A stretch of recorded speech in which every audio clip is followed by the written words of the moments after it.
I am Brittany, and I'm an emotional relief practitioner, bridging psychology and spirituality together to better help you through emotional distress. Okay, so today we're going to talk about disappointment, and I mean like seriously talk about it. A lot of times we experience disappointment throughout our lives through various things, such as, say you went through a divorce, and that can be extremely disappointing when you have to end that relationship. Or maybe say you didn't get the job you wanted, or say you didn't get the relationship or the situationship that you've been in for X amount of months or years finally fell through because it wasn't good for you.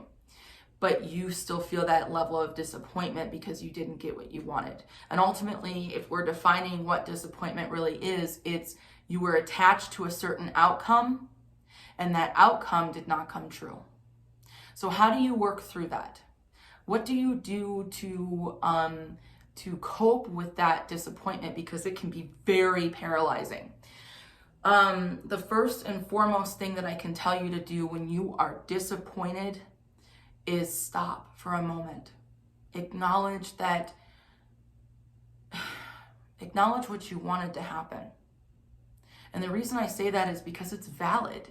What you wanted to happen, what you were expecting to happen, it is valid. It's important. The work that you were putting in to get to that point, it's valid.